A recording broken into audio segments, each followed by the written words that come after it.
Buenas tardes, vamos a comenzar en unos minutos. Les pido que por favor, si escuchan bien, nos toquen el tilde verde que está en la pestaña de participantes, por favor.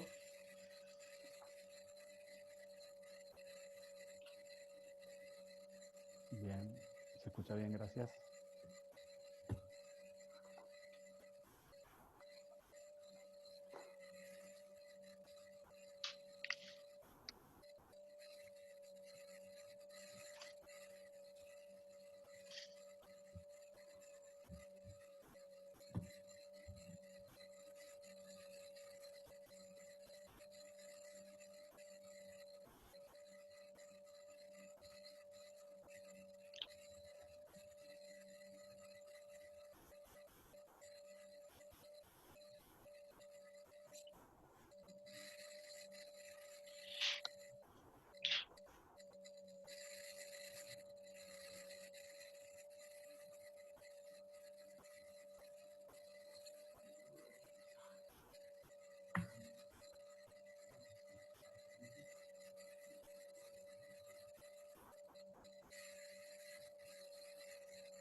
¿Qué tal?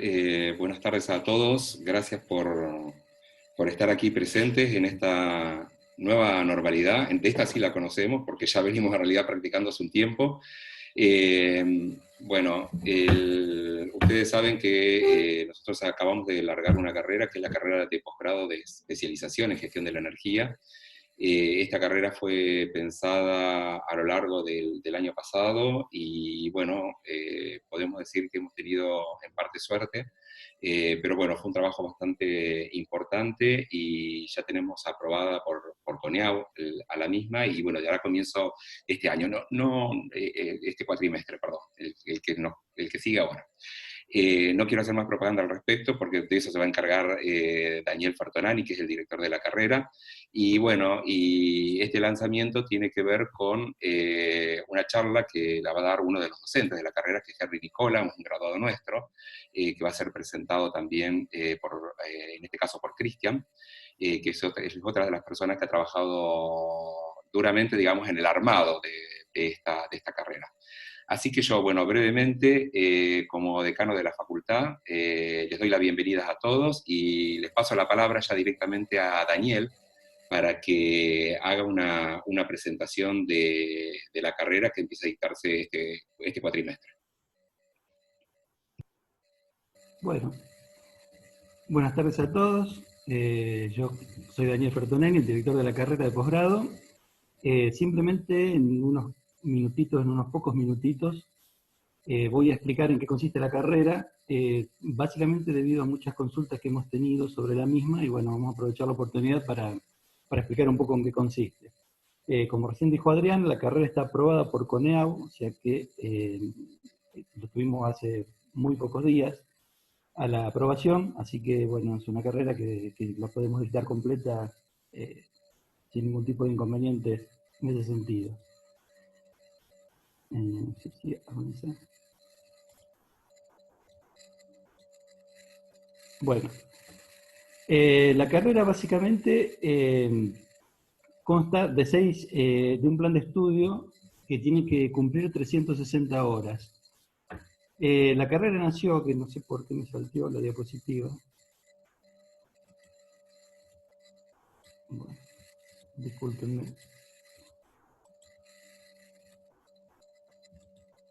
La carrera nació básicamente por un requerimiento de nuestros graduados que nos hacían preguntas que nosotros las agrupamos en estos 4 grandes temas.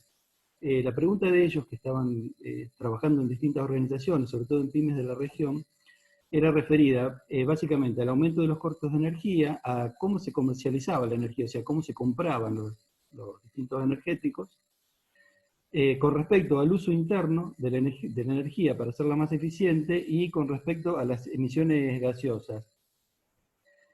Este agrupamiento en estos grandes 4 temas nos hizo entender de que la facultad siempre había ofrecido carreras de energía desde el punto de vista de la generación de distintos tipos de energéticos.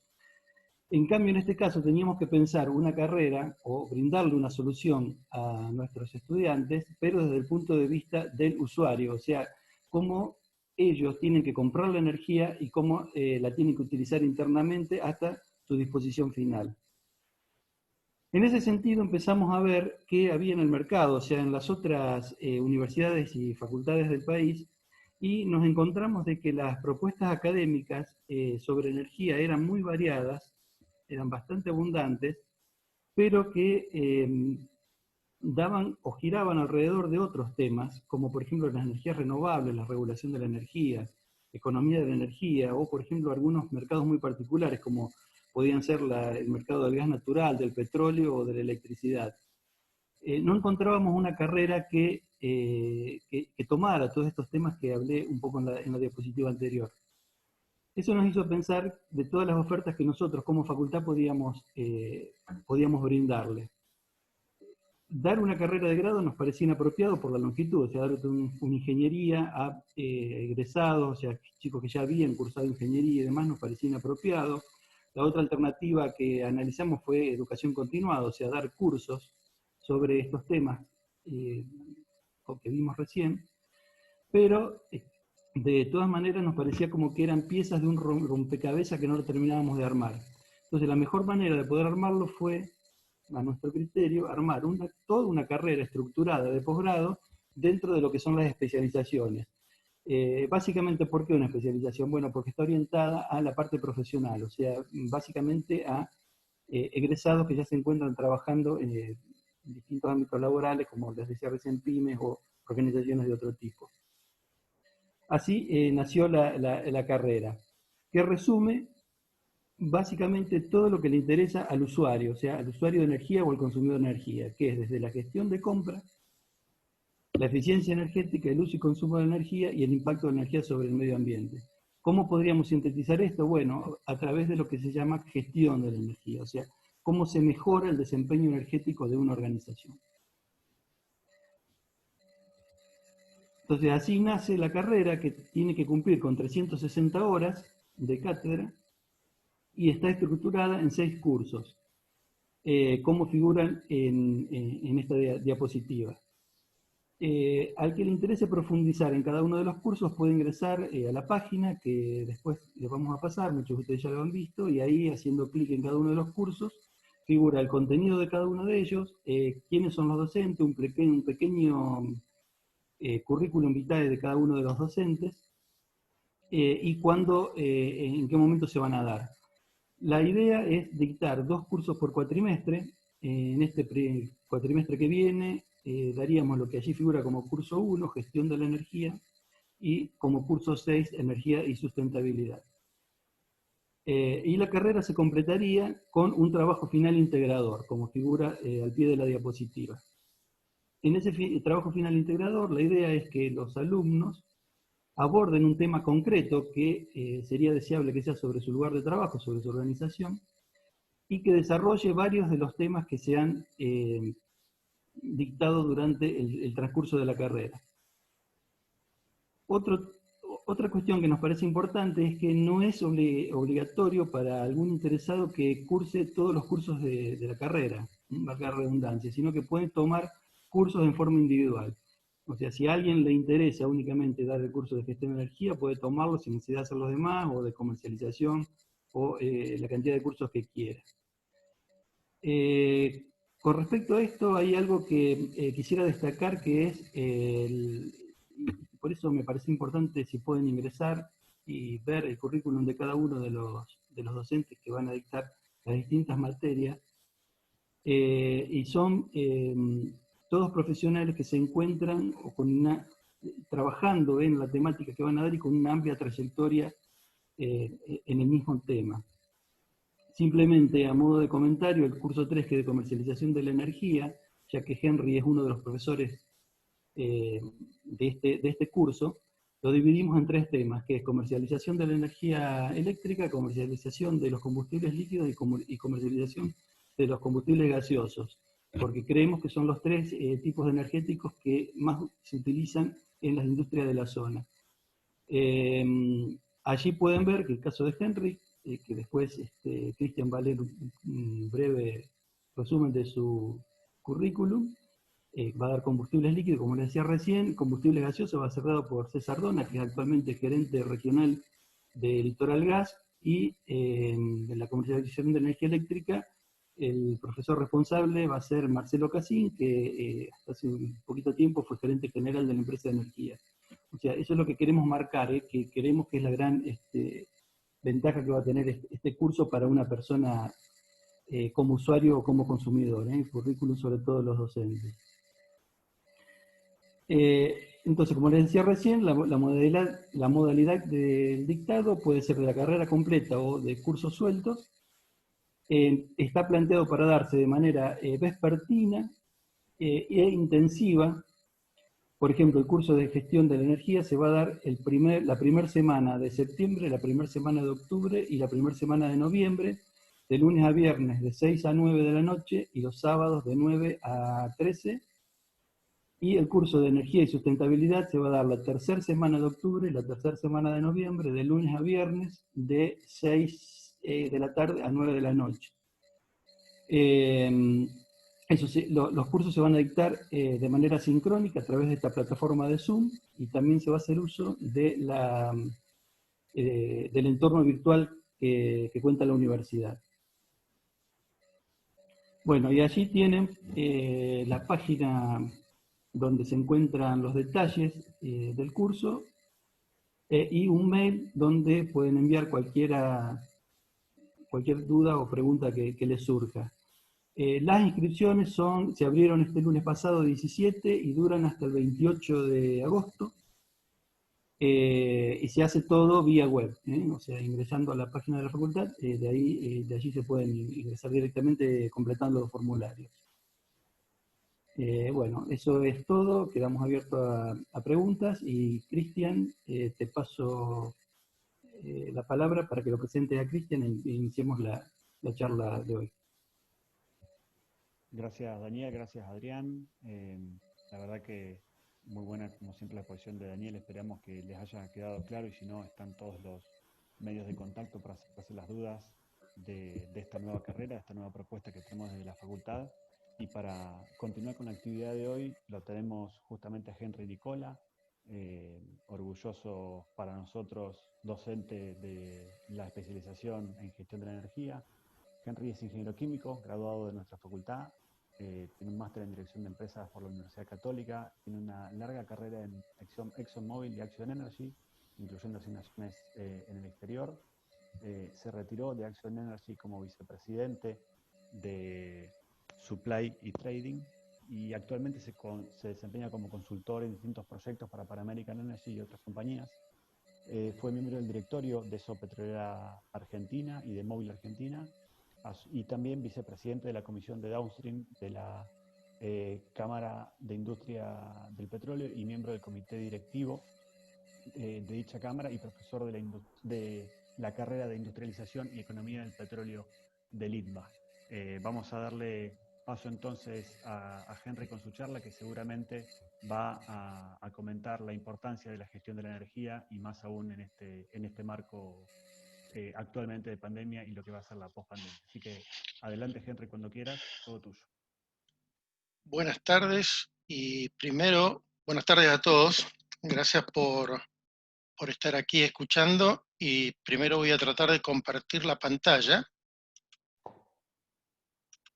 Perdón, quienes Ahí tengan estamos. preguntas, por favor, si las van dejando en el chat, las vamos resumiendo, de manera de al final poder compartir las consultas con Henry y él pueda responderlas luego de la presentación. Gracias. Ahí pueden ver la pantalla, ¿no?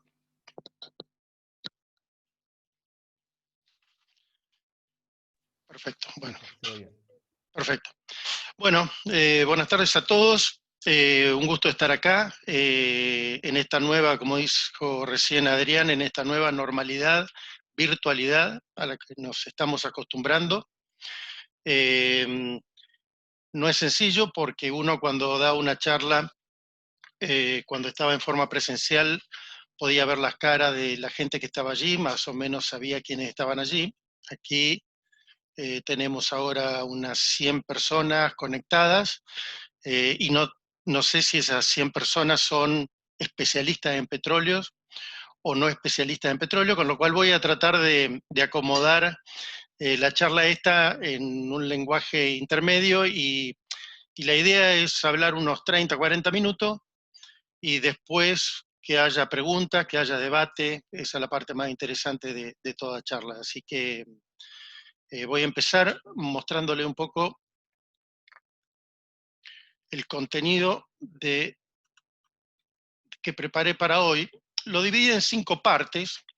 Si bien la idea era charlar un poco sobre cómo la pandemia impactó en la industria y qué estamos viendo para lo que viene, es muy difícil plantearlo sin primero conocer cómo estaba el mercado antes de llegar a esta pandemia. Así que primero, una rápida recorrida por el mercado global del petróleo, como estaba hasta el cierre del año pasado. 2 conceptos que voy a introducir, que muchos seguramente ya lo deben haber escuchado, y que es muy importante en todo este tema de la gestión de energía, que son la transición energética y el pico de demanda de petróleo, o también conocido como peak demand. Después sí vamos a ver un poco el 2020, cómo ha afectado esta tormenta perfecta, como se la llama. ¿Qué nos espera un poco el futuro? Si bien todavía es muy incierto y nadie tiene la bola de cristal, y lo único que se proyectan son curvas hacia adelante, pero bueno, vamos a hablar un poco de eso. Y puse un poco las claves de quiénes van a ser, como en toda crisis hay ganadores y perdedores, esta no va a ser nada distinto, y cuáles van a ser las claves de aquellas compañías que van a poder sobrevivir, sortear la crisis, y las otras que probablemente queden en el camino. Vamos a empezar entonces primero charlando un poco del mercado global del petróleo. Hay muchos de ustedes que probablemente no tengan números. La idea no es ver números finos ni números bien precisos, pero sí tendencias. Creo que eso un poco marca la industria. Y empezamos por la producción de petróleo a nivel mundial. Realmente a lo largo de las últimas, acá están graficadas las últimas 5 o 6 décadas, 50, 60 años, la producción de petróleo viene creciendo en forma sostenida en el mundo. La verdad que salvo algunos periodos de crisis, como fueron allá por los 70, principios de los 80, cuando fueron las llamadas crisis del petróleo, donde hubo algún retroceso en la producción, un amesetamiento alrededor del 2001, cuando fue los atentados de las Torres Gemelas, y una pequeña caída hacia el 2008, cuando fue la crisis financiera global. La producción crece en forma sostenida y pasó de los 30 millones de barriles por día de producción de petróleo que había por el año 65 a los prácticamente 100 millones que cerró el 2019 y comenzamos el 2020. Y la verdad que cada una de estas crisis que mencioné recién, si bien tuvo una caída, la más importante la de principios de los 80, la recuperación después fue bastante rápida y retomó la misma pendiente prácticamente con la que venía. Sin embargo, a lo largo de estos 50 años, la fuerza relativa de los distintos países productores en el mundo fue cambiando a lo largo del tiempo. Y en el gráfico que está a la izquierda superior, es la misma curva pero abierta por regiones. Y para remarcar cosas que han sucedido fundamentalmente en la última década, que la industria de petróleo cambió sustancialmente. Primero, un fuerte crecimiento en la producción de los países de Occidente. Y ahí les señalé el crecimiento de Norteamérica con Estados Unidos y Canadá en los últimos 10 años, crecimiento también en América del Sur, África, que se mantiene a un buen nivel de producción, y crecimiento en lo que figura ahí como CIS, que son los países de lo que era la Unión Soviética, que también a partir de los años 2000 empieza a aumentar su producción. Todo este crecimiento en países de Occidente y de Rusia hicieron que la OPEP, y en especial la Arabia Saudita, vayan perdiendo porcentaje en la participación que tenían del mercado total de petróleo. Hoy en día la OPEP representa menos del 50% ya del petróleo que se produce en el mundo. Y como ven en el otro chart, en el 2019 Estados Unidos pasó a ser el mayor productor de crudo del mundo, superando a Arabia Saudita y a Rusia, que venían peleando por ese liderazgo a través de los últimos 20 años. Así que Estados Unidos hoy en día es el mayor productor que tenemos en el mundo de petróleo. ¿Y a qué se debe esto? Tanto Estados Unidos como Canadá, en los dos casos hubo una revolución de lo que llamamos crudo no convencional. Si miran la gráfica de arriba, en la parte, el área celeste, es la producción de crudo de Estados Unidos. Ustedes veían que venía planchada y con una tendencia declinante en 10 millones de barriles, había llegado a los 7 millones de barriles, y la verdad que tenía un horizonte de seguir bajando, hasta que a finales de la década pasada, a principios de esta, viene la irrupción del shale oil, en todo lo que es la cuenca de Permian, de Eagle Ford, todo lo que es la zona de Texas, y cambió totalmente el panorama de Estados Unidos. Pasó de producir los 7 millones a hoy arriba de los 15 millones de barriles, y como decía antes, se constituyó en el primer productor. También su vecino Canadá, un poco antes que Estados Unidos, había empezado con el boom de la producción de petróleo a partir de, también no convencional, a partir de arenas bituminosas. Esto es en el norte de la provincia de Alberta, bien al norte de Canadá, con un proceso muy, muy sofisticado y muy duro por las condiciones climáticas, por las condiciones del medio ambiente que hay, y para poner ese crudo luego en especificación. Aquí estamos hablando de un crudo que cuando se lo obtiene es prácticamente en estado sólido, para lo cual hay que hacerlo fluido para poder luego bajarlo a través de los distintos oleoductos que unen Canadá con Estados Unidos y hacerlo comercialmente posible. Así que Canadá fue el otro que irrumpió también con una producción alta. Agregué en la curva el Mar del Norte, que venía teniendo una gran participación y que ustedes verán allí que empezó a caer su producción, porque Europa empezó ya a partir de los años 2000 con el tema de la transición energética, del medio ambiente, del cambio de energía renovable, y entonces empieza a caer la producción de los crudos del Mar del Norte. Y como comentario final, hay un país vecino nuestro, que es Brasil, que también contribuyó muchísimo con la producción mundial de petróleo. Hoy Brasil está en el orden de los 3 millones de barriles diarios de producción en los campos pre-salt, que son los que se encuentran offshore enfrente de las costas de Río de Janeiro, que se comparan con los 600.000 barriles por día que producía Brasil allá por los años 90. Y aquí es interesante para comparar entre Brasil y Argentina. En la segunda mitad de los 90, Brasil estaba en 600.000 barriles por día, Argentina estaba en 850.000 barriles por día. Argentina tenía una producción superior a la de Brasil y se exportaba crudo argentino a Brasil.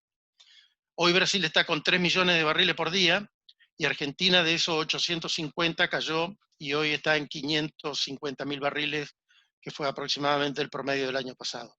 Las dos realidades distintas de cómo creció la producción de petróleo en un lado y en el otro se quedó estancada y se redujo. Un poco a la derecha, mostrar que Estados Unidos es el primer país productor hoy, Canadá, que es el otro que también ocupa el cuarto lugar hoy en la producción de petróleo. Eso es por el lado de producción, por el lado de suministro. Ahora veamos la parte de demanda de petróleo. O sea, todo este petróleo se tiene que consumir. ¿Cómo estuvo la demanda en el mismo periodo de tiempo? Y acá está dividido por las distintas 5 regiones en el mundo. Voy a empezar con la línea gris, que es la de Europa, que era lo que les decía antes. Europa es pionera en todo lo que es la transformación energética y el camino al reemplazo de combustibles fósiles por combustibles renovables, y como verán, la demanda de petróleo en Europa está cayendo levemente, pero cayendo. La línea roja, que es Estados Unidos, mantiene un crecimiento paulatino, parejo, al ritmo de la economía que crece Estados Unidos. La línea azul, que es Oriente Medio y África, tuvo un significante crecimiento, la parte de Oriente Medio ha crecido mucho. La línea amarilla, que somos los latinoamericanos, seguimos dormidos.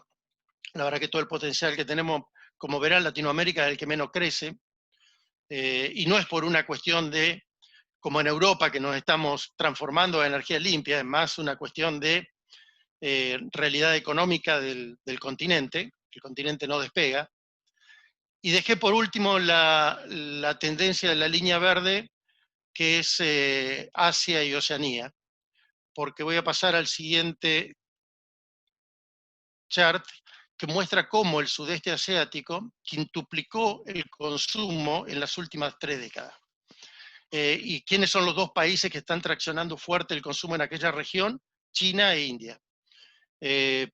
No solamente por la gran población que tienen estos dos países, sino también por la mejora de la calidad de vida que se ha dado en las dos poblaciones, hizo que el consumo energético y de petróleo en particular de estos dos países haya sido exponencial en los últimos tiempos.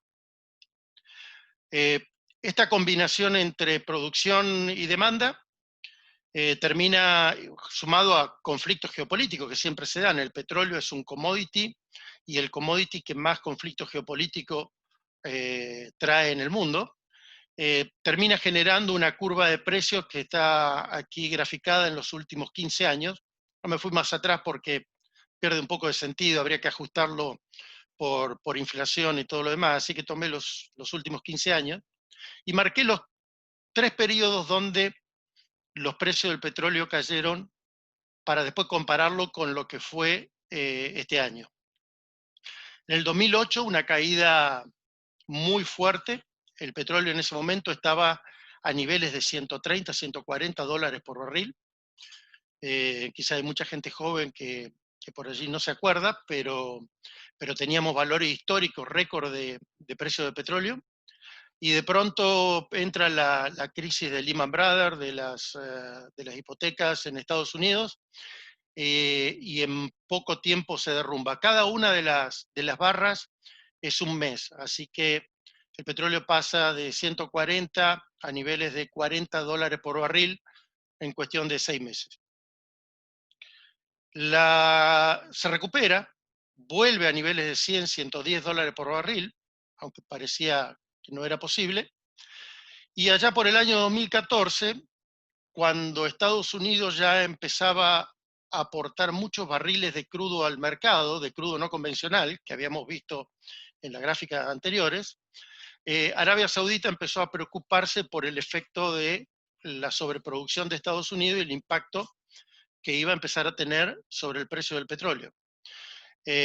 Arabia Saudita y la OPEC en ese momento empiezan lo que se llamó una guerra contra el shale, que básicamente empezaron a no recortar sus cuotas, sino que a arrojar más volumen al mercado para tratar de hacer bajar el precio y que ese precio caiga por debajo de lo que en la industria petrolera llamamos el break-even para la producción de petróleo. Lo que en ese momento la producción de shale de Estados Unidos todavía tenía costos de producción más elevados, que lo sigue teniendo, que Arabia, pero en ese momento estaba en el orden de los 50, probablemente un poco más, dólares por barril el costo de producción para justificar la producción de ese shale. Y Arabia lo que trataba de hacer es que el barril caiga por debajo, de tal manera que esos pozos se vayan cerrando y que salgan de la competencia. Lo que lograron es que el precio se derrumbara a niveles de 50 dólares por barril, hasta llegó a tocar los 30 y pico dólares por barril, pero Estados Unidos y todas las empresas mejoraron tanto su eficiencia que le fueron ganando a ese costo break-even. Y en lugar de estar cerrando pozos, la producción del shale en Estados Unidos seguía aumentando.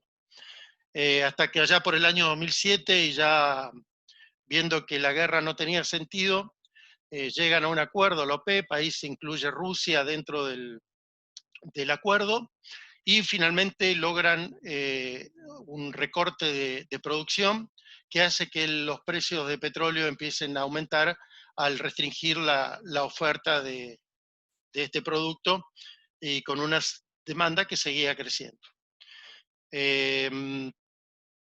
Así llega hasta el 2018-2019, allí hay un pequeño ajuste, no una caída como las dos crisis anteriores, simplemente que la demanda mundial hacia el fin del 2018 se estanca un poco. Seguía habiendo mucha producción, seguía habiendo mucho aporte de los no convencionales de Estados Unidos, Canadá y de Brasil, y eso hizo que se ajustara un poco los precios y pasaran de 80 a los 60 dólares por barril, y así llegamos al final del 2019. Cerramos el año con precio de petróleo entre 60 y 65 dólares por barril, y tengo que decir que estaban todos contentos. La verdad que los productores de no convencionales justificaban plenamente la producción, les daba el precio, les pagaba los costos que tenían, y para Arabia y para Rusia era un buen valor como para solventar sus economías, que es altamente dependiente del precio del petróleo, ¿no? Así que ahí los dejo con esta foto, precio de 60 dólares por barril.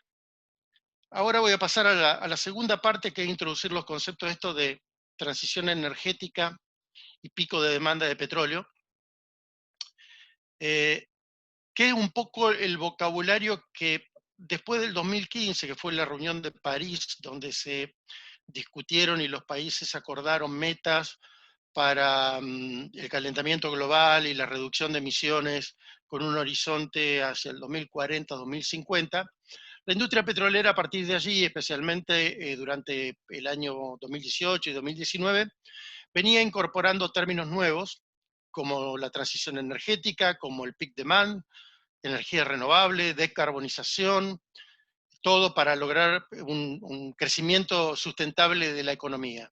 Y todo apuntando hacia un horizonte de 20, 30 años para llegar posicionados de una manera distinta a la segunda mitad de este siglo.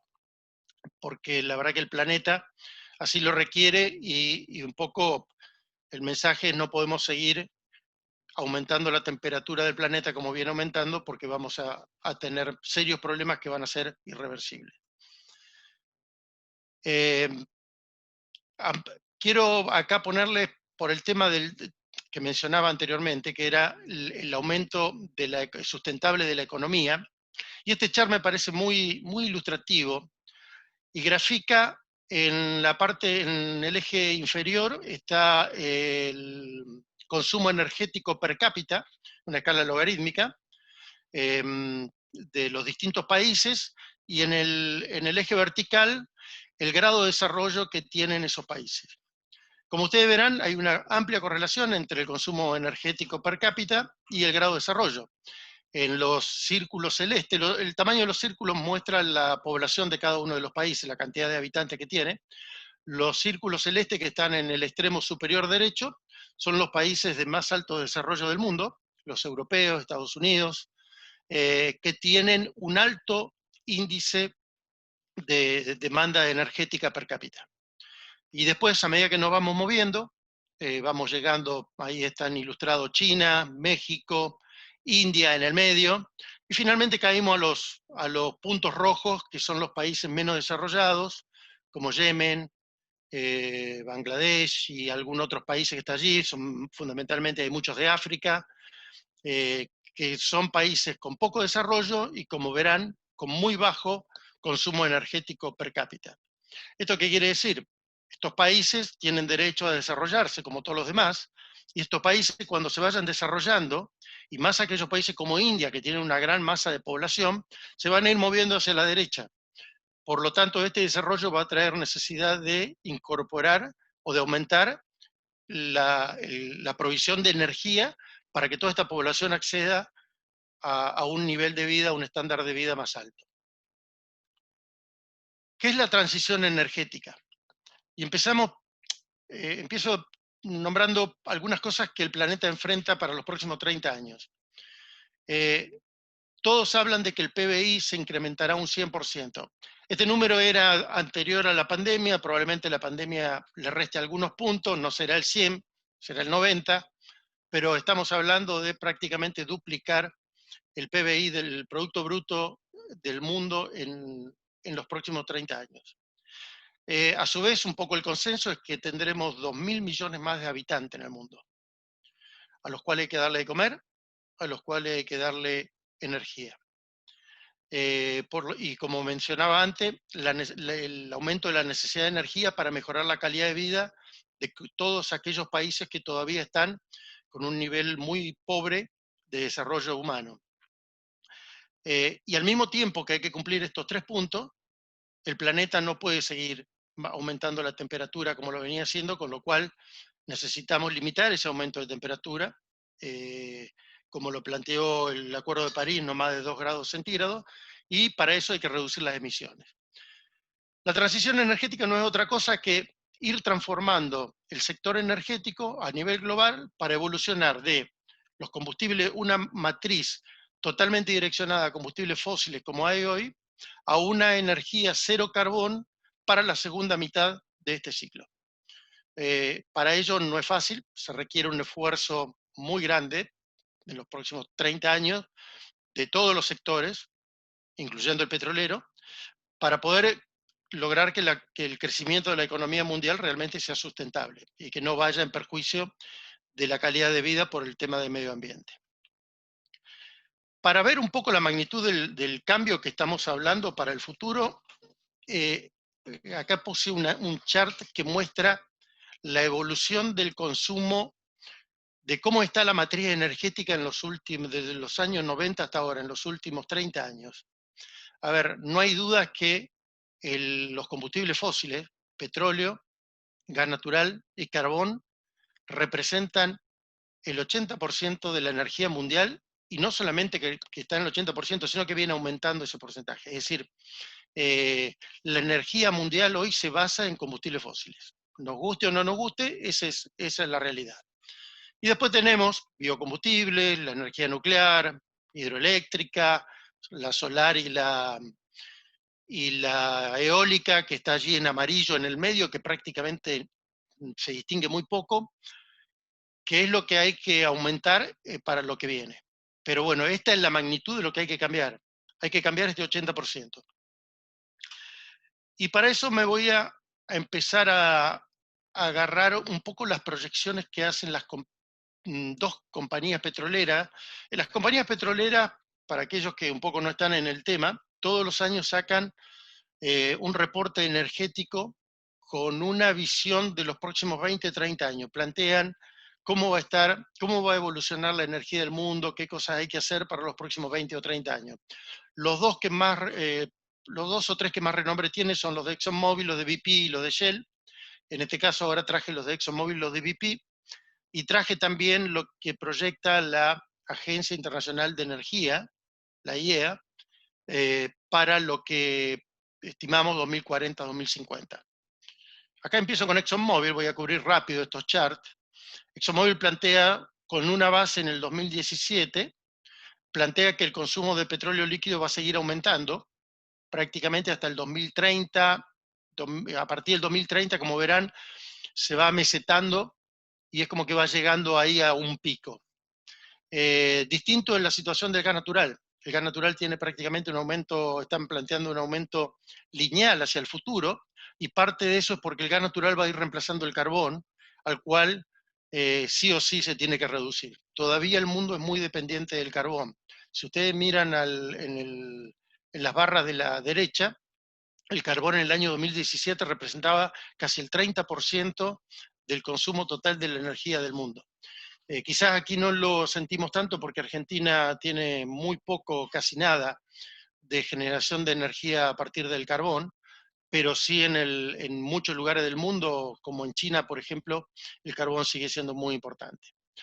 Y lo que plantean es un aumento sustancial de todo lo que es energía solar, energía eólica, pero que si bien prácticamente se triplica o cuatriplica, como verán, al 2040 sigue estando en niveles de, podemos llamarle un 15% en total de la renovable, podrá llegar a un 20% si le sumamos la nuclear, 25%, eso es lo que está planteando ExxonMobil hacia el 2040.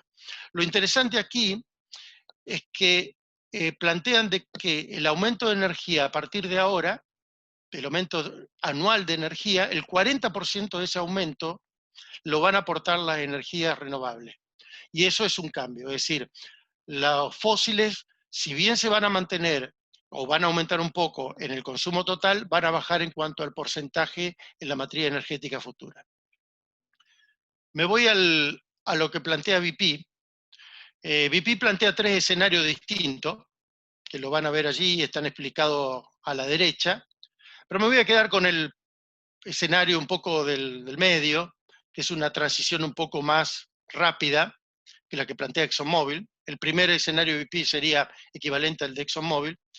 Y allí, como estamos viendo, de nuevo, el petróleo líquido, que es la barra azul, si ustedes miran el tamaño de la barra es prácticamente igual a la que tenemos actualmente. Sí baja el porcentaje, porque como va a aumentar el total de energía necesario, el petróleo va a bajar en porcentaje. Aumenta el gas, eso sí, baja el carbón. Y BP sí está planteando que para un escenario de transición rápida, las energías renovables deberían estar llegando a niveles del 25%, o aún si vamos a un nivel un poco más rápido de transformación, podrían estar llegando a un nivel del 33% de la matriz energética hacia el año 2040, lo cual es un desafío enorme. Este planteo último de BP, la última barra, está en línea con reducir la temperatura, el aumento de temperatura del planeta bien por debajo de los 2 grados centígrados que planteó la reunión de París, y que está en línea con lo que plantea la Agencia Internacional de la Energía en su caso de desarrollo sustentable, que es el de la derecha del gráfico, donde está planteando que, esto es demanda de petróleo, donde está planteando que la demanda de petróleo va a caer de los 100 millones, o debería caer de los 100 millones de barriles diarios que tenemos actualmente, a niveles de 70 millones de barriles, para lograr justamente bajar ese aumento de temperatura del planeta bien por debajo de los 2 grados. ¿Sí? Y en el caso más probable que le llaman, que es con las regulaciones o como ven el escenario actual, la IEA está viendo el peak demand, el pico de la demanda de petróleo hacia el 2030, principio del 2030 a 2035. ¿Qué es el peak demand? El peak demand es, el petróleo viene subiendo, como habíamos mostrado antes, consistentemente, va a llegar un momento donde va a empezar a bajar. Y eso es lo que se está discutiendo. O sea, ya no se está discutiendo si va a haber transformación, si va a haber transición energética, o si el petróleo va a bajar o va a seguir subiendo. No, eso no se discute. Ahora lo que se discute es cuándo va a suceder. Si va a suceder en el 2030, va a suceder en el 2040, pero hay un consenso a nivel mundial, incluyendo las petroleras, de que la transición energética tiene que ocurrir. Y ahora vamos a la realidad, ahora vamos al 2020, a lo que muchos llaman la tormenta perfecta.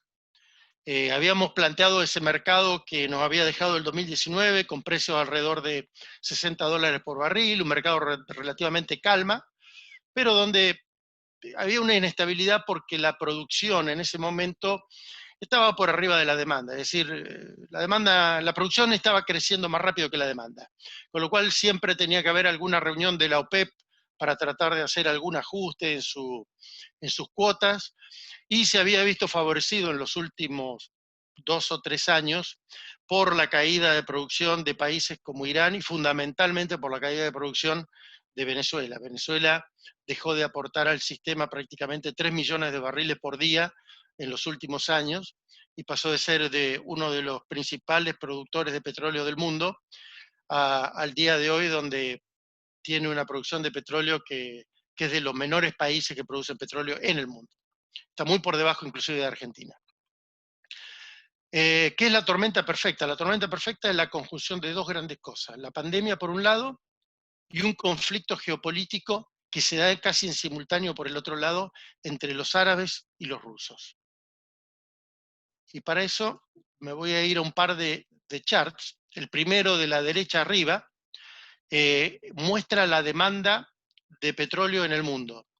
¿Qué es lo que pasó? Empieza el confinamiento, que empezó en China allá por enero, con el cierre de la frontera y el aislamiento de ciudades como Wuhan. y que se extiende en Europa y después llega para América, y eso provoca el confinamiento de la gente, la restricción a los viajes, el cierre de la frontera, provocaron la mayor caída histórica de la demanda. Nunca antes la demanda de petróleo había caído en tan corto tiempo un 25%. Pasó de 100 millones de barriles en abril, que fue su número más bajo, a 75 millones de barriles, o sea, una caída de 25 millones de barriles. El gráfico ese está actualizado hasta ahora, a principios de agosto. Como verán, la recuperación, que siempre se hablaba si la recuperación iba a ser en forma de una U, en forma de una B corta, bueno, tiene forma de una B corta, pero estamos ahora en agosto con unos 10 millones de barriles por debajo de lo que era la demanda normal, pero ahora hay dudas de cómo va a seguir la recuperación. Y hay un par de casos allí planteados, un caso base donde sigue una recuperación lenta, pero también hay un caso donde si aparece una segunda ola de contagios, fundamentalmente en el hemisferio norte, con la llegada ahora del invierno, septiembre, octubre, y viene una segunda ola de contagio, podría haber nuevas restricciones a la circulación y eso haría que tengamos otra reducción de la demanda y por lo tanto la recuperación vaya a ser más lenta para llegar a los niveles prepandemia. Esto por el lado de lo que ocurrió por el lado de la demanda. Ahora, en el otro chart, inferior izquierdo, está al lado de eso es la oferta. ¿Y qué pasó con la oferta? Si ustedes ven, en abril hay un pico de la oferta. ¿Ven esa línea azul? Bueno, esa es la oferta de petróleo a nivel mundial, la producción. En abril, cuando la demanda tocó su pico o su valle de 25 millones de barriles menor de demanda, la producción subió. ¿Por qué? Porque en febrero Arabia, le mojó la oreja a Rusia, le pidió a Rusia bajar entre los dos, hacer un corte en la producción para justamente acomodarse a la nueva demanda. Rusia se negó a hacerlo y Arabia, por lo tanto, anunció que iba a arrojar al mercado unos cuantos millones más de barriles para el mes de abril y mayo. Eso automáticamente el mercado leyó como que iba a ser imposible de manejar ese delta entre producción y demanda, y vamos a ver cómo reaccionó en el chart siguiente. Acá lo tienen, acá tienen superpuesta la línea verde, que es la de la oferta, y la línea roja, que es la de la demanda. En el mes de abril se produjo un desfasaje de 25 millones de barriles, que sumado a lo del mes de marzo, que venía de 11 millones, prácticamente todo eso fue a parar a inventarios. Los inventarios actuales de petróleo en el mundo superan los 1.200 millones de barriles y es el máximo histórico nunca visto de inventario. Hay crudo almacenado en cuanta terminal existe y hay crudo almacenado en cientos de barcos que están flotando en distintos puntos del mundo, simplemente con crudo almacenando, esperando que resurja la demanda. Estos 1.200 millones de barriles, estamos hablando de 12 días de producción mundial que nunca se había tenido. Estamos aproximadamente 150 millones de barriles por encima del promedio de los últimos 5 años. ¿Y cómo impactó esto en el precio del petróleo? Aquí está graficado el precio del petróleo desde noviembre hasta ahora. Allá por fines cuando apareció el virus en China no hubo impacto. Sí, el primer impacto se nota cuando China empieza la cuarentena y empieza a cerrar sus fronteras, empiezan a cortarse los vuelos a China. Aquí tenemos la primera caída. Después hay una pequeña recuperación y aparece la crisis del COVID en Europa, que entra a través de Italia. Y ahí el mundo empezó a ver cómo la demanda de combustibles empezaba a caer y cómo esto empezó a impactar en los precios. Recuerden que la producción seguía al mismo nivel, mientras que la demanda se venía desplomando. Aquí el 7 de marzo, es la reunión que le comentaba, donde fracasa la reunión de lo que se llama la OPEC Plus. La OPEC más es todos los países de la OPEP más Rusia. Se reúnen en Viena, quieren llegar a un acuerdo para recorte de producción, para equiparar la demanda, no llegan a un acuerdo, Y entre el 7 y el 8, entre el 6 y el 7 de marzo, el precio del barril de petróleo pasa de 50 a 30 dólares, 35 dólares por barril. Se desploma 20 dólares por barril en prácticamente un día. Estas barras que ven acá representan un día cada una. El precio siguió cayendo, no tuvo prácticamente ningún respiro hasta que en el mes de abril se vuelven a sentar la OPEC, y ya viendo de que si no hacían algo, el tema iba a ser para ellos muy perjudicial, llegaron a un recorte. También en esa mesa se sentaron Estados Unidos, se sentó Canadá, se sentó Brasil, se sentó México, y llegaron a un acuerdo global para recortar la producción en casi 15, 18 millones de barriles, y esto un poco pareció traer un respiro. Si bien todavía venía con una inercia, y termina llegando al 20 de abril a ser su valor mínimo. Este es el Brent, pero el valor mínimo aquí se da cuando, muchos de ustedes deben haber escuchado ese día, los futuros del WTI, que es el crudo de referencia de Texas, llegó a cotizar 37 dólares negativos, 37 dólares por barril negativo. Esos son futuros. Eso significa que hubo gente que pagaba para que le retiraran el crudo o le tomaran el crudo que habían comprado. ¿Por qué se dio eso? Puntualmente el 20 de abril. El 20 de abril cerraron los contratos de futuros y había que recibirlos. Y no había lugar donde ponerlos. Entonces, un poco estaban pagando la falta de capacidad de almacenamiento.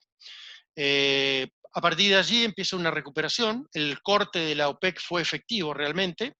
La demanda se empezó a recuperar y realmente el precio se fue recuperando. Y yo diría que hoy a niveles de 45 se recuperó más rápido de lo que todos esperaban. Realmente cuando uno veía en mayo cuáles eran los pronósticos de precio del petróleo, todos hablaban de que a finales de este año íbamos a estar en 35 dólares por barril y que a los 45 íbamos a poder llegar en el 2021, y resulta que ya estamos en 45 ahora, lo cual no quiere decir que nos volvamos a 35 en los próximos días, porque esto es muy inestable.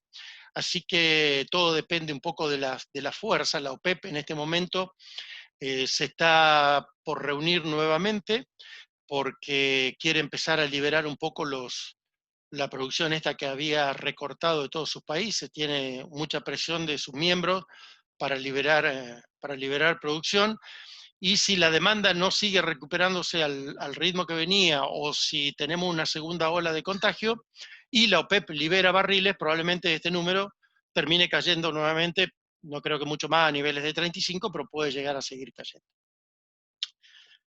Así que ahí estamos con el efecto de la pandemia y el efecto en precios, y un poco explicando qué había sucedido, porque muchos seguramente, y yo he recibido llamadas preguntando si íbamos a tener la nafta gratis en el surtidor allá por en abril, cuando el crudo estaba negativo, y eso es simplemente futuros, no es precio de los físicos, es decir, eso no regulaban los precios en el surtidor en ningún lugar del mundo. El futuro realmente incierto. A ver, ¿qué vemos para el futuro? ¿Qué podemos ver para el futuro? La verdad que esta foto ilustra que la pandemia cambió hábitos que la verdad que parecían que nunca se iban a modificar. ¿Quién hubiese imaginado en Nueva York un día de semana, en plena tarde, sin gente? Nadie. Ahora, la pandemia cambió este hábito. ¿Podrá la pandemia acelerar la llegada del pico de demanda de petróleo? Es decir, esto que vemos acá, la falta de autos, la falta de movimiento, ¿podrá acelerar la conciencia que hay sobre la transformación energética, la transición energética? Que me fue por el otro lado. Bueno, a ver, nos planteamos a ver si la transición energética corre riesgo de demora o si realmente aprieta el acelerador. O sea, acá hay dos caminos. Y uno, cuando escucha a nivel mundial, escucha las dos voces. Hay gente que dice que esto va a atrasar la transición energética, y hay otros que dicen que al revés la va a acelerar. Y hay más y menos. Hay cosas que usan como pretexto, como excusa, los que dicen que la va a atrasar, y hay factores que enumeran los que dicen que la va a adelantar. Voy a comentarles alguno aquí. Como cada vez que los combustibles llegaron a valores tan bajos, lo que dicen es que esto va a cambiar el pensamiento de queremos ser todos verdes en el mundo de los consumidores, porque al fin y al cabo los consumidores les encanta cuando el precio de la nafta y el precio del gasoil son precios bajos. A todo el mundo le gusta llenar sus tanques y salir con sus autos, y fundamentalmente en el hemisferio norte. Entonces eso es uno de los argumentos para como que estos precios bajos podría llegar a atrasar la transición energética. A su vez, en muchos países las energías renovables están subsidiadas por los gobiernos, y ahora, como el subsidio era la diferencia entre el costo de producir esa energía renovable y el costo alternativo del petróleo, como ahora el petróleo vale menos, se van a necesitar mayores subsidios para esas renovables. Y además que los gobiernos tienen ahora otra prioridad, que es volcar ese dinero que están muchos emitiendo, en realidad a la economía, y quizás se vean tentados en algunos casos a reducir los rebates que tienen las energías renovables y por las cuales han crecido en muchos lugares del mundo. Así que ahí hay todo un tema a ver para dónde se van a volcar los gobiernos. Y después el último que menciono ahí es que Estados Unidos y Canadá, por la importancia que tiene la industria del petróleo y del gas, probablemente les soporten esta industria para evitar un posible colapso. Ahora, ¿qué dicen los que están a favor o lo que dicen que va a acelerar la transición energética? Bueno, que por la volatilidad que hay en los mercados ahora y los bajos retornos, porque al caer el precio del petróleo, también es cierto que cayeron el retorno de los proyectos para ir a explorar e ir a producir no convencionales en lugares muy caros e inhóspitos del mundo, por ejemplo, en el mar Ártico. Bueno, estos bajos retornos le van a poner presiones a las IOC que menciono ahí, y después te he mencionado más adelante, son las International Oil Companies, son las compañías, las majors, son las ExxonMobil, las BP, la Shell, la Chevron de este mundo, y que van a estar un poco por estos bajos retornos, van a empezar a migrar su portafolio. Además hay una cuestión, los proyectos de renovables han mejorado muchísimo la parte técnica, han reducido muchísimo los costos de instalación, y por lo tanto hoy ya los retornos se pueden llegar a equiparar con los del petróleo. A su vez hay un mensaje de algunos gobiernos que es, bueno, yo voy a volcar dinero a la economía, voy a dar préstamos a las compañías, pero a cambio les voy a pedir, para dar esos préstamos, que me presenten un plan con objetivos justamente de reducir emisiones. Con lo cual puede haber que los préstamos que dan las entidades financieras o los gobiernos estén atados a objetivos que le pongan a las compañías para reducir las emisiones de carbono. Y además puede llegar a haber también cambios en la movilidad, como todos hablamos. Muchos dicen que ahora no vamos a volver más a la oficina, que el 50% de la gente va a trabajar desde sus casas, que por lo tanto lo que se llama en el mundo el commuting, que es lo que se gasta para ir a trabajar en cuanto a energía, en movilidad, va a bajar mucho. Bueno, estos son los argumentos que plantea los que están argumentando de que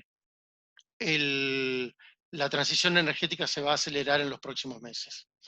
Pero hay buenas señales de las petroleras. La verdad que cuando las petroleras en el pasado no les gustaba mucho cuando la gente hablaba de energía renovable. Y sin embargo, un poco después del 2015 el mensaje de las petroleras empezó a cambiar. Y aquí les muestro un par de charts. El primero, el de la izquierda, muestra las inversiones ya anunciadas por las petroleras en energías renovables, que van aumentando del 2018 hasta el 2025 consistentemente.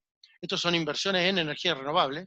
Y en el gráfico de la derecha son objetivos que se han puesto algunas empresas para objetivos de capacidad en gigawatts.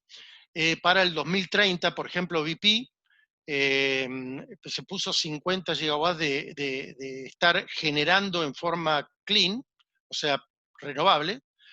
Y como verán allí, las empresas que hay son prácticamente todas europeas. Esto es una distinción. Las empresas europeas son las que se están moviendo a la vanguardia de la transición energética, Podemos decir que están lideradas por BP y también por Shell. Total también está haciendo mucho esfuerzo.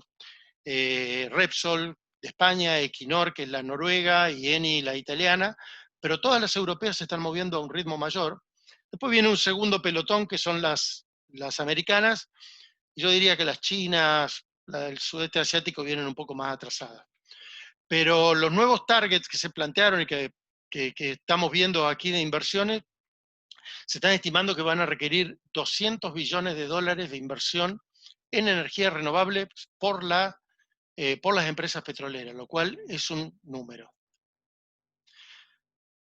Y bueno, frente a este escenario de incertidumbre, hay algo que sí hay un consenso un poco generalizado en el mundo.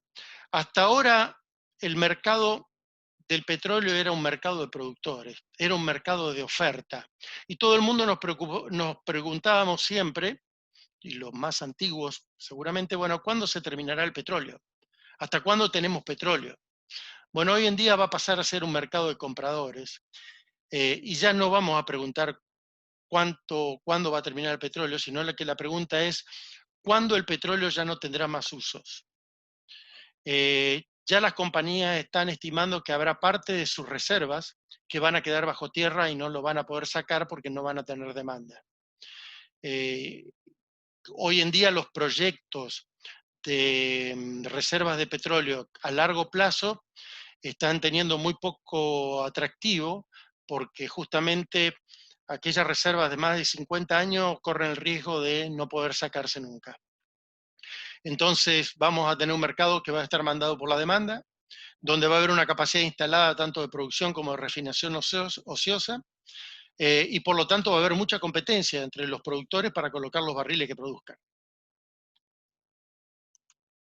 Y me voy entonces a quiénes van a ser los ganadores, quiénes van a ser los perdedores, o por lo menos esbozar qué pensamos que van a ser los ganadores y los perdedores. A ver, los impactos de la pandemia van a quedar por un tiempo bastante largo y no hay duda que van a hacer una transformación estructural de la industria. Los bajos márgenes que estamos viendo hoy van a seguir. Esto va a ser una industria donde ya no vamos a tener márgenes como lo que quizás hubo hace años atrás. Va a haber una menor demanda, no hay duda. Es muy difícil estimar cuándo la demanda volverá, por lo menos a los niveles que teníamos pre-pandemia, pero va a quedar un gap de demanda entre las proyecciones que había antes de la pandemia y las nuevas proyecciones de por lo menos 5 a 7 millones de barriles por día de diferencia. Va a haber una intensa competencia en el mundo, peleándose por colocar sus barriles, y va a haber mucha presión por los gobiernos y por la gente, por el consumidor, para reducir emisiones de dióxido de carbono. No hay ninguna duda. ¿Y todo esto qué nos va a traer? Y nos va a traer que probablemente haya cierre de pozos, ya hubo, y seguramente va a haber más. Aquellos pozos como el de la foto que ven ahí, son pozos muy caros, en lugares tan insólitos como el mar, bien al norte, en el Mar del Norte, cerca del Polo. Bueno, estos pozos seguramente no van a ser rentables a estos niveles de precio. Va a haber refinerías que van a tener que cerrar porque no van a ser rentables y porque va a haber una capacidad instalada mucho mayor que la demanda de combustible, con lo cual eso va a obligar a empresas a cerrar su refinería. Y como en toda crisis, va a haber muchas oportunidades de consolidaciones y de adquisiciones. Las más grandes, las que llegaron a esta crisis con espalda financiera suficiente, probablemente aprovechen, como sucedió en las anteriores, para comprar empresas más chicas, y va a haber otras que se van a tener que unir, van a tener que consolidar sus operaciones y van a querer sobrevivir y tener una escala suficiente para competir en el futuro. ¿Quiénes estimamos que pueden llegar a ser ganadores en esto? Aquellas que se van a transformar, aquellas que logren transformarse y puedan sobrevivir. Por ejemplo, acá voy a introducir, hay otro término, NOC, son las National Oil Companies, son las compañías que pertenecen a los estados. Prácticamente en Sudamérica tenemos casi todas National Oil Company. Acá entran YPF, entra Petrobras, entra ENAP de Chile, entra ANCAP de Uruguay, entra Ecopetrol de Colombia, Pemex de México, PDVSA de Venezuela. Son todas las compañías, y en el caso de Arabia Saudita, Saudi Aramco, son todas las compañías en las que los dueños son los estados. Bueno, aquellas compañías nacionales que estén operando con bajos costos o que sean de una escala XL, extra large, seguramente van a sobrevivir, porque además van a tener respaldo de esos gobiernos.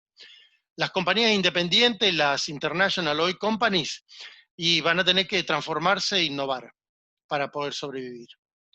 En el tema de refinerías, no hay duda que los ganadores van a ser aquellas refinerías que se integren con complejos petroquímicos. Si hay algo en que no hay duda es que las refinerías van a tener que empezar a cambiar y van a tener que empezar, en lugar de mirar y tener foco en producir naftas y gasoil para el transporte, el output, la salida de la refinería van a estar enfocadas hacia las petroquímicas.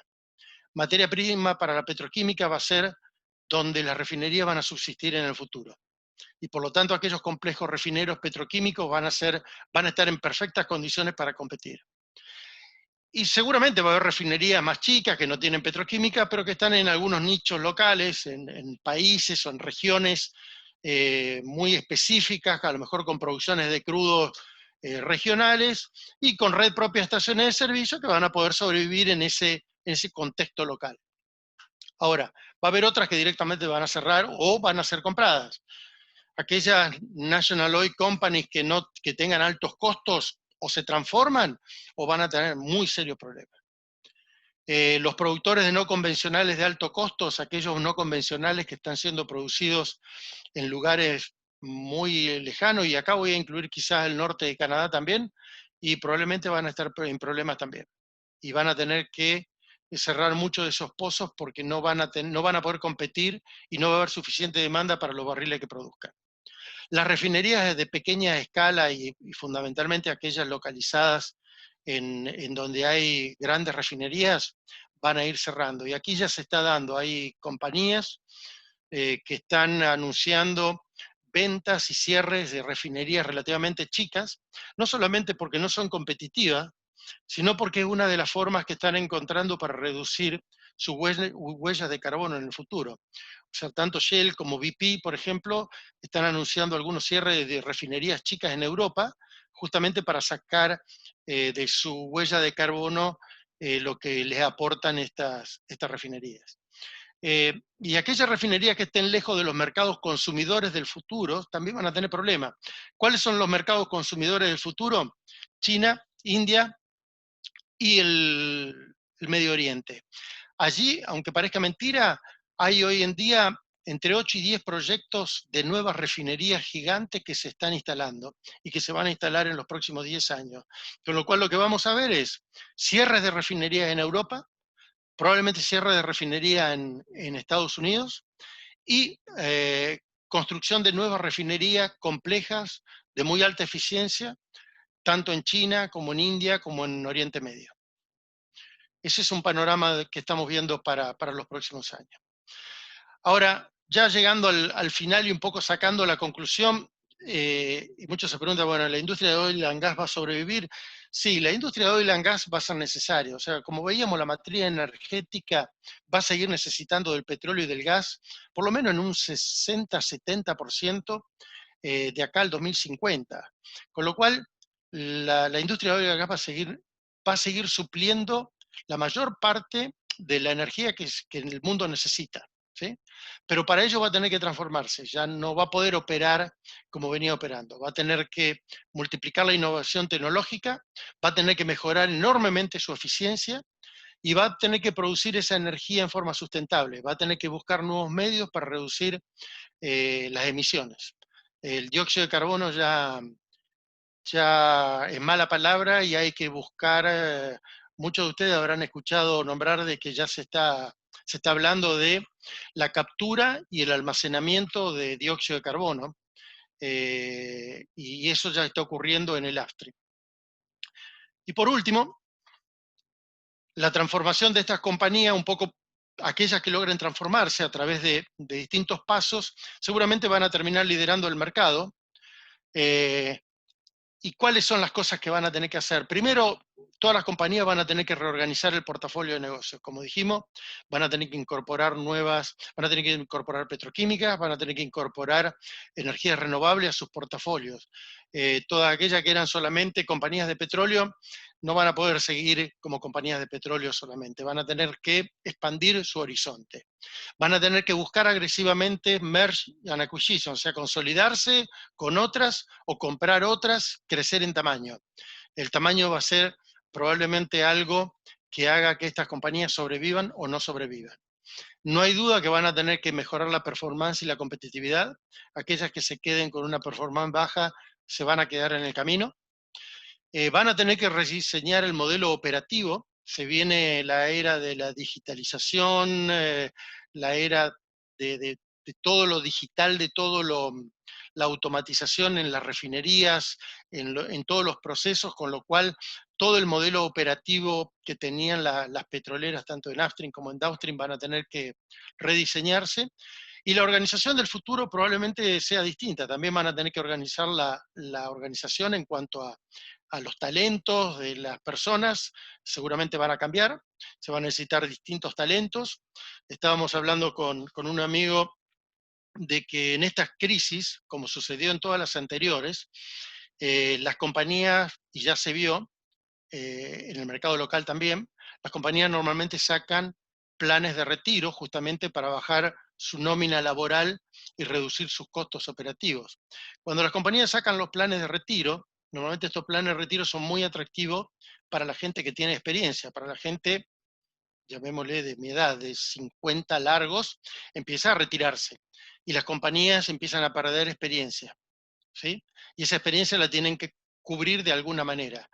Y hoy en día ya tenemos al mando en posiciones gerenciales millennials, y ya se van incorporando los centennials, con lo cual hay otras dos generaciones que se van incorporando a las compañías y que van a ver la forma de hacer negocio quizá en una manera distinta. Ahora, hay tres palabras que van a caracterizar seguramente el futuro, que son flexibilidad, agilidad e innovación. Las compañías que no sean flexibles, que no sean ágiles, que respondan rápidamente a los cambios del mercado y que no tengan innovación permanente para mejorar su competitividad, no van a sobrevivir. Bueno, esto era un poco, no sé si me demoré un poco más, creo que sí, pero bueno, esto es lo que tenía preparado, así que espero que les haya servido, que hayan escuchado algo distinto a algunos, otros quizás no. Y ahora, bueno, abierto a pregunta, comentario y discusión que se pueda, o debate que se puedan dar. Henry, muchísimas gracias. La verdad, siempre un placer escucharte en esa visión absolutamente macro que planteas de la cuestión energética y cómo incluso tiene impactos en nuestro país y cómo a partir de una reunión fracasada cae el petróleo $20 en un día. Eso la verdad que siempre es muy llamativo para los que no estamos exactamente en el mercado como estuviste vos tanto tiempo, cómo se termina moviendo tanto la balanza a partir de acuerdos o desacuerdos geopolíticos, ¿no? Y es importante en el marco del lanzamiento de la carrera de posgrado de gestión de energía, porque aquellos que gestionan energía y que van a estar a cargo de pensar de dónde van a sacar la energía para sus empresas, para sus pymes, para sus industrias, tienen que pensar en todo esto de la transición energética. Es decir, el tema este de la reducción de emisiones, tarde o temprano va a llegar a todos los lugares del planeta. Quizás Sudamérica siempre llega un poco más tarde, la ola, pero hay que pensar mirando hacia el futuro, hacia dónde va el mundo. Argentina siempre ha sido un país donde hemos vivido mucho tiempo desconectados de precios, de lo que pasaba en el mundo, pero la realidad no podemos ir en contra de la realidad, y la realidad del mundo es esta, ¿no? Es transitar hacia energías más limpias, es transitar hasta hacer que la temperatura global del planeta no suba lo que venía subiendo. Y sobre esto creo que todos los que vayan a gestionar la energía en el futuro lo van a tener que tener muy en claro, porque porque bueno, va a ser el área donde después van a tener que responder. Me diste pie justamente para la primera pregunta, y esto no estaba armado, aunque parece que sí. Es ¿cómo ves vos el panorama de la transición energética en Argentina? Y en ese sentido, ¿cómo ves y cuál puede ser el aporte de la correcta gestión energética dentro de las empresas para la reducción de las emisiones? Mira, Argentina en este momento está transitando el medio de la tormenta, lo que quizá en la tormenta en otros lugares del mundo ya es como que ha pasado y la demanda se está recuperando. En Argentina todavía estamos con una demanda de prácticamente un 30% por debajo de lo que teníamos anteriormente, con niveles todavía, aunque parezca que no, pero estamos con niveles de restricción de circulación en el país, y un mercado petrolero que no termina de acomodarse, porque la verdad que hay regulaciones que están impactando y todavía no hay una dirección clara de hacia dónde va el mercado energético en el país. El gobierno en estos días estaba sacando un nuevo plan gas para incentivar a las petroleras a volver a invertir y recuperar la producción de gas que, que se había caído, porque si no en el invierno próximo vamos a estar pasándola relativamente mal. Este invierno ya el consumo de líquido fue más alto de lo que veníamos, y por lo tanto yo creo que el país necesita primero poner reglas claras en la parte energética, primero hacer que el gas de vaca muerta empiece a llegar y, y que ya no se consuma líquido en la generación eléctrica. O sea, la generación eléctrica tiene que ir fundamentalmente con gas. Y como decía antes, el gas de vaca muerta, corremos el riesgo de lo que no saquemos, no lo saquemos nunca más, porque el mundo después ya no lo va a comprar. Entonces hay que promover la inversión, hay que promover el desarrollo ahora es el momento, ahora vamos a tener mercado y después podemos llegar a no tener mercado. Y con respecto a las energías renovables, bueno, en las empresas petroleras parece que no, pero se está hablando de la transición energética dentro de las empresas petroleras locales, así que eso es una buena señal. Así que probablemente caminemos para eso, yo te digo, quizás no en un mismo ritmo que caminan los europeos, pero seguramente esperemos que se mantenga los planes de energías renovables que se venían desarrollando en los últimos años. Creo que con una buena política de Estado y manteniendo la política de Estado a lo largo de los distintos gobiernos, se puede seguir mejorando lo que es todo lo que es la producción de energías renovables. Se han instalado muchos parques eólicos.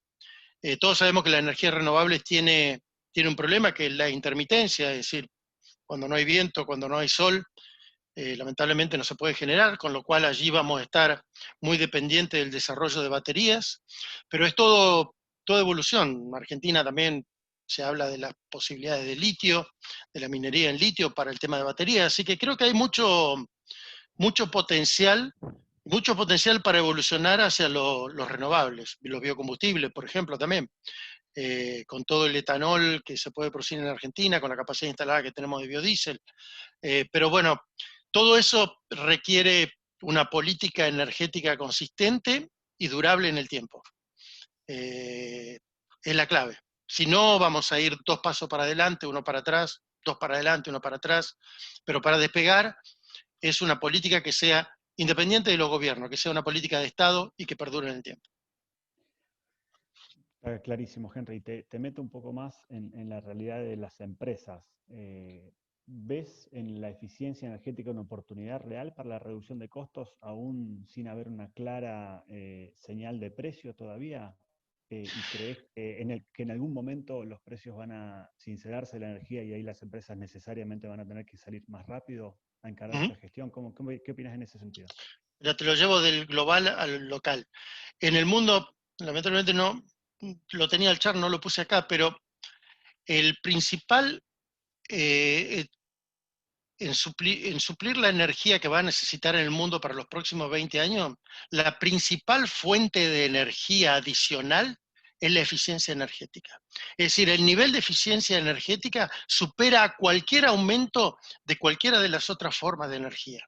Es decir, el mundo apuesta a la eficiencia energética como uno de los pilares para reducir emisiones, como uno de los pilares para poder seguir dándole a las poblaciones energía, porque si no va a ser muy difícil de mantener el crecimiento energético que hay.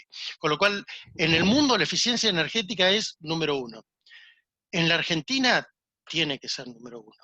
Como vos dijiste, a ver, el petróleo y la energía es un commodity, es global.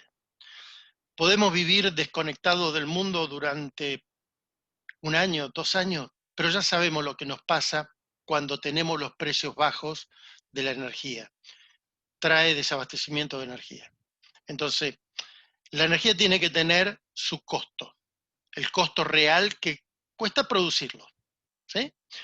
Y con ese costo hay que hacer eficiencia, con lo cual sí, yo creo que las industrias que hay y que se están instalando, o las que están instalando, tienen que ir por la eficiencia de energía.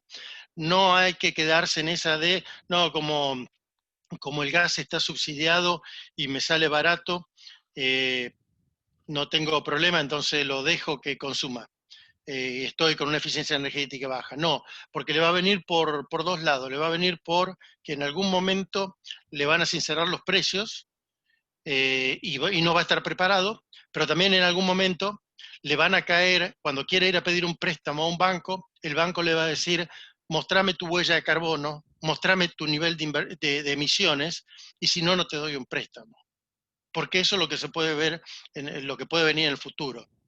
Que los préstamos para la producción vengan atados a me tenés que cumplir con ciertos niveles de emisiones. Y todos sabemos que si no tenés eficiencia, no lo vas a poder mostrar.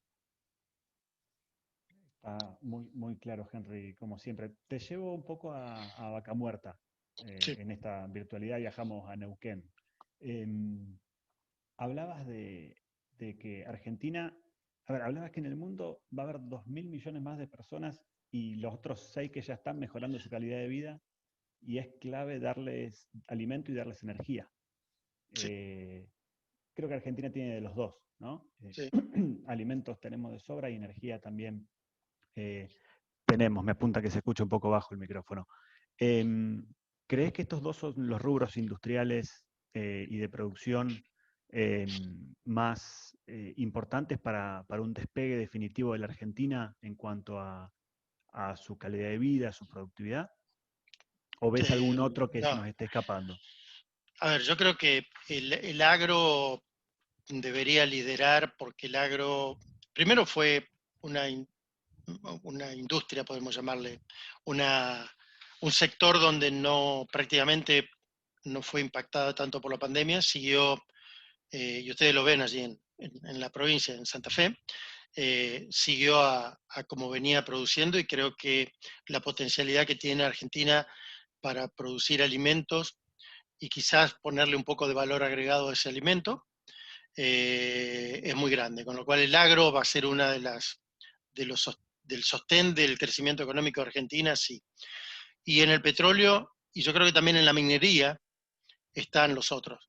A ver, mucho se discute de la minería, mucho se discute de Vaca Muerta, con el fracking, con el impacto ambiental que pueda llegar a tener y todo lo demás.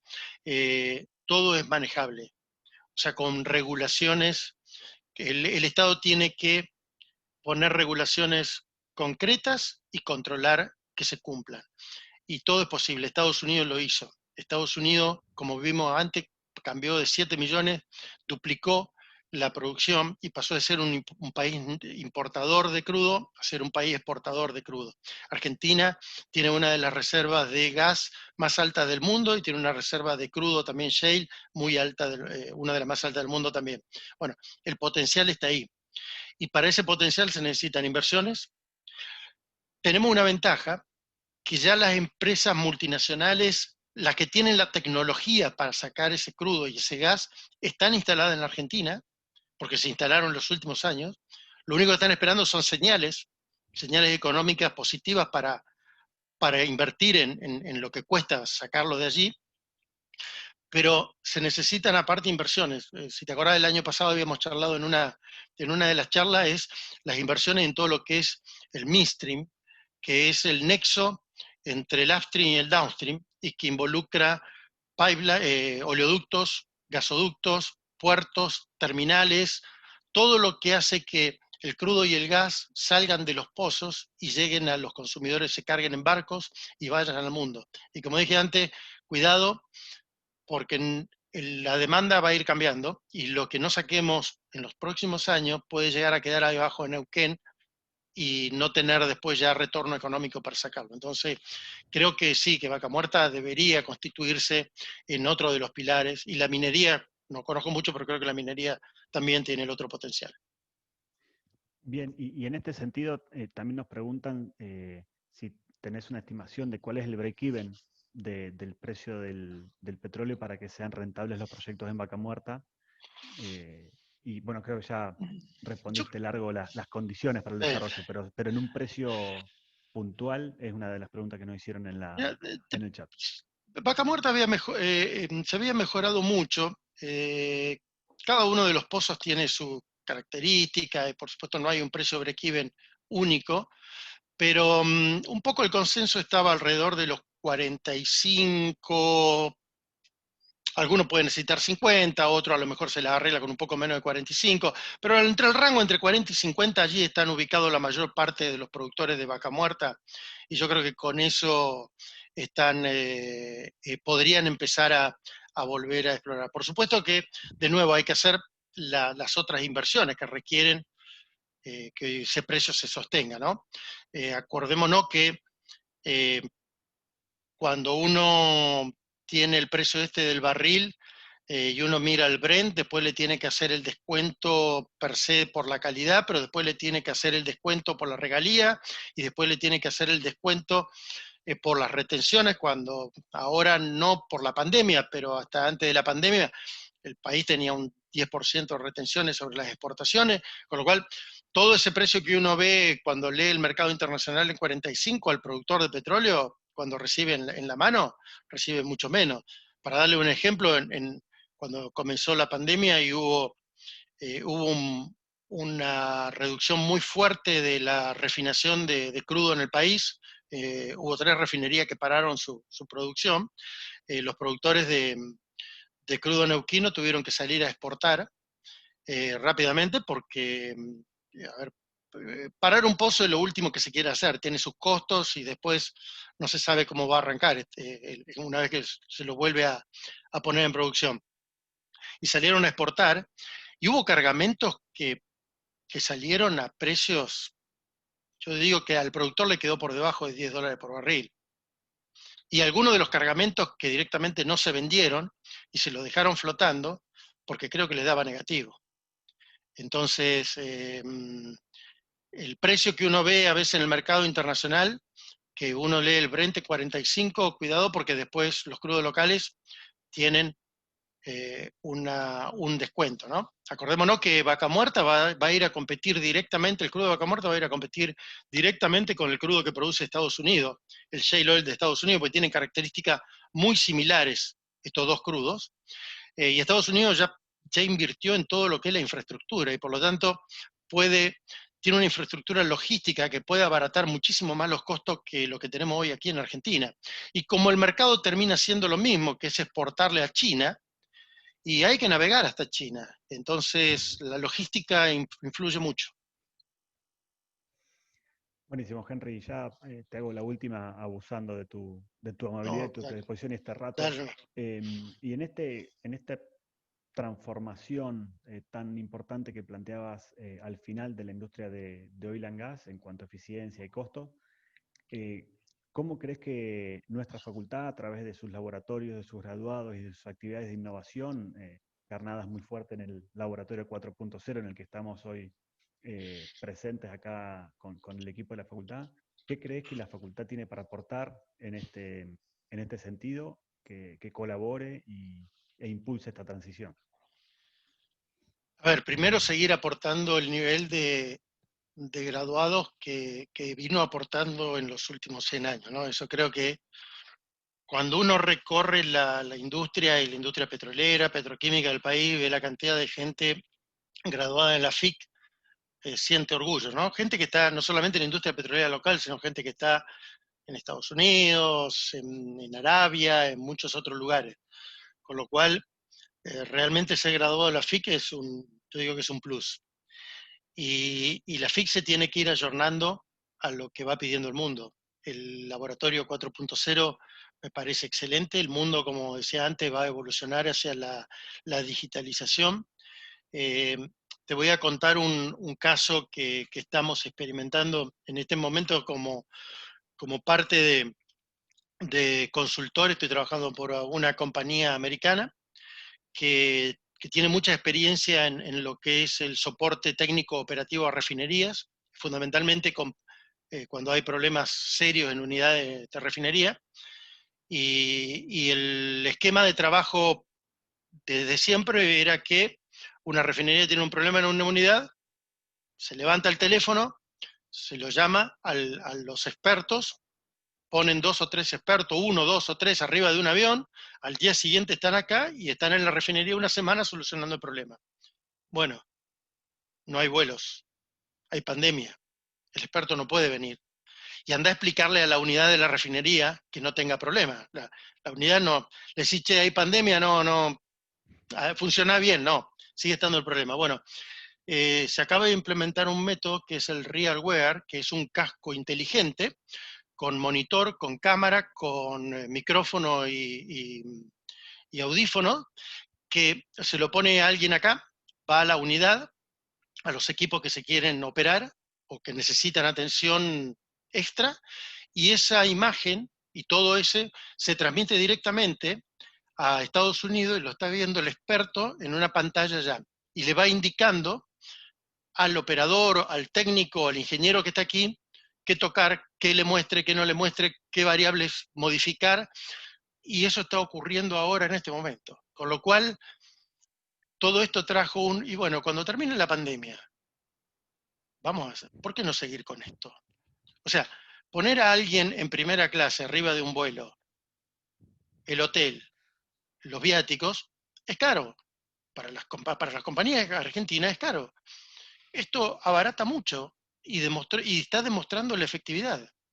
Por supuesto que van a existir situaciones donde va a tener que venir el experto aquí porque van a ser tan críticas pero yo te digo que esto va cambiando y yo creo que ahí la facultad tiene que ir manteniendo el contacto con la realidad del mundo. Y en todas las áreas, no solamente petróleo, ¿no? Ustedes están en un polo muy también industrial de biocombustible y todo lo demás. Creo que para la facultad, no perder la relación con el mercado, estar conectados con el mercado. Porque en definitiva los ingenieros que salen de la facultad es ingeniero que va a ir a la industria. Ustedes no están enseñando, están preparando ingenieros para dar clases. No están, ese es algo que nos puede gustar a aquellos que damos clases, pero el ingeniero estudia para ir a la industria. Ese es el leitmotiv, ¿no? de la ingeniería. Así que creo que donde tiene que prestar atención es mantenerse ayornado con la velocidad de cambio que va a haber en el mundo y adecuar la facultad y pedirle ayuda a todos los egresados de la FIC que están en las distintas rubros de las distintas industrias, justamente que los ayuden con esto. Creo que todos nos debemos a devolverle a la facultad lo que aprendimos ahí. Bueno, Henry, la verdad que, como siempre, agradecerte el rato, la visión de la charla. Si les gustó la charla, Henry va a ser docente de la especialización en gestión de la energía. Esperemos que esta actividad haya sido también un incentivo para los que estaban buscando alguna actividad de formación, de capacitación en esta temática, puedan conocer cuál es nuestra propuesta. Ya Daniel les dejó los datos de contacto. Y bueno, agradecerles a todos los que quedan online. Tuvimos casi en todo momento más de 100 personas conectadas. Hoy ya nos quedan 90. Y ya estamos cerrando. Nuevamente, muchas gracias a todos por sumarse. Gracias, Henry, de nuevo por acá veo preguntas, pero no sé si querés después... Después la podemos... están casi o todas. puedo dejar yo puedo dejarle mi email si quiero, sí. te las paso y después las contestamos y las enviamos a todos los Perfecto. inscriptos que han dejado el correo electrónico en la inscripción. Y aquellos que quieran tener una discusión aparte, ningún problema. Es algo que me apasiona, así que con gusto coordinamos y seguimos discutiendo. Buenísimo, Henry. Muchísimas No, gracias. muchas gracias a ustedes por la invitación y un Al gusto contrario. volver a compartir a la distancia por Zoom, pero compartir al fin y al cabo. Gracias, un gusto Gracias, y que estén todos muy bien. Hasta luego. Gracias, saludos. Bien. Ah, ¿se fue? No, pero se fue. ¿Cortás la grabación, Ana?